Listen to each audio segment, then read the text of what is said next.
I'm Joe Muggs, and I was 16 in 1990, which was really a magical, great time to be alive. Acid House was kind of cresting, the wave was cresting. I was starting to go raving and buying techno records and all of that kind of things. But actually, Ambient, the explosion of the Orb and the KLF in particular, and all the things surrounding them, all of the kind of ambient remixes of Balearic bands and things like that, were, to me, as revolutionary as anything else happening at the time. Ambient really was my punk rock, seeing the Orb on top of the Pops, just playing space chess while their 40-minute single played in the background. To me, that was the total rewriting the rules, total anything goes, in a way that punk itself really hadn't been, because it just meant forming another band.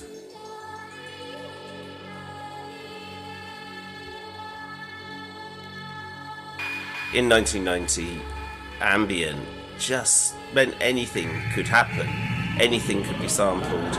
It started picking up Future Sound of London and Global Communication and the Warp Artificial Intelligence records and Pete Namlook and all of these kind of 90s electronica stuff that often didn't adhere to any dancehall rules or didn't have any drums at all. It became an obsession. I mean, I wanted to know more about this, and so I started to find out more about the background that led to this. I knew about psychedelic music, but going backwards from ambient music, I discovered things like Terry Riley, like Rainbow Dome music by Steve Hillage, like Pauline Oliveros, deep listening music, and then back further still to Debussy and Eric Satie, who, Eric Satie, the composer, had expressly called his music wallpaper music long before Brian Eno ever came up with anything like that. The skies always had little fluffy clouds in them, and they were long, clear. There were lots of stars. Real chill out rooms were few and far between, but they were like they were genuinely the most magical environment, rarely appreciated, and is all too often forgotten now, is how much the chill out room could bring the most bizarre sets of people together, get the most bizarre conversations going. Club UK would have Mixmaster Morris in the back room. The Cool Town Arts, the huge squat venue in Brixton, had some incredible stuff. And I think what was most interesting was that, yes, you would hear ambient music as such, i.e., arpeggios and whale noises and maybe some dub bass lines or whatever. But again, as in what I fell in love with when I first heard The Orb, absolutely anything could be incorporated into that.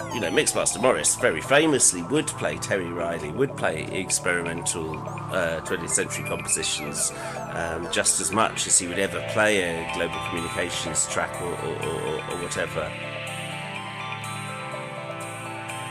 Even if it was actually dirty mattresses that you were sitting on, rather than sparkly beanbags, as you kind of might maybe felt it was at the time, you would be perched next to random people, and unlike on the dance floor, conversations would get sparked up. It's no exaggeration to say that you might find yourself sat in between a neuroscientist and a major drug importer. Probably didn't have any idea who these people were, and yet the conversation would kind of like spiral around on these various psychedelic tangents, and then suddenly kind of 4 hours, because you could have a conversation for 4 hours. You didn't know what time it was, you didn't know where you were. All you knew was that you were in a nice place with swirls of light and washes of sound, and it might very well be that you were talking absolute gibberish for 4 hours. But then, 4 hours into this gibberish, even if you never found those people again, nonetheless, that thing did happen, that conversation did happen, that unexpected set of connections and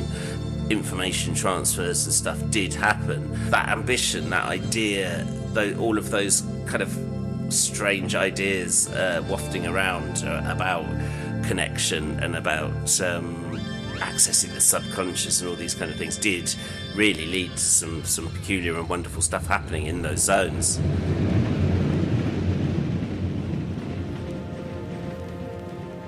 Just as rave became a little bit like old hat, so did ambient as such, but there never stopped being experimental music that had no beats or that was immersive or that was long form. It just tended to move to the art galleries or to, you know, festivals like Sonar, the more sort of experimental electronica stuff. It maybe got called IDM. Gallery spaces tended to be where you were most likely to find it. Neoclassical music, post-classical music as people kind of refer to it. This whole like Niels Fram, Erased Tapes, Johan Johansson type stuff with orchestras got people very, very interested in deep listening and lengthy listening. You had gaming and cinema got people into surround sound or headphone listening. The Arrival soundtrack was a particular one, I think, that I would call an ambient record by any other name. The Chernobyl soundtrack is incredible. It's real use of scary, weird ambient sound. The wellness movement, and much as people can laugh at Goop and ladies steaming their underparts and all the rest of it, it's a genuine thing, a genuine kind of movement, mass movement globally within society to want stuff that is comforting and that makes us feel better and that maybe even is therapeutic in a genuine way.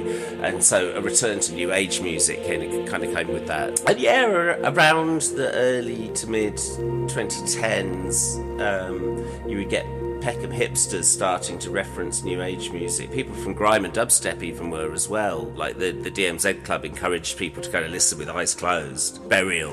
I think actually Burial is pivotal in making people think about ambience again, because, you know, the way he used rain and fire sounds and street sounds in his music.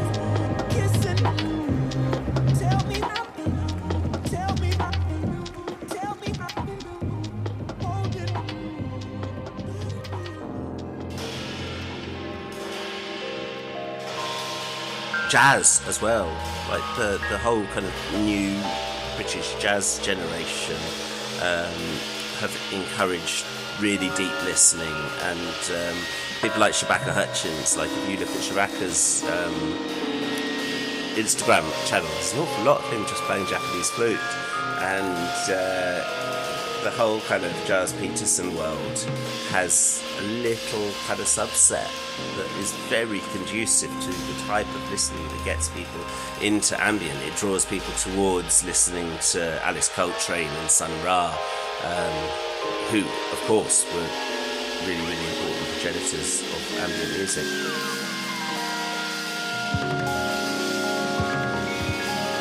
Brings me, of course, to my ambient radio show, because talking about that exact topic with Giles ended up getting me a monthly show on Worldwide FM, and I try and join these dots on the show.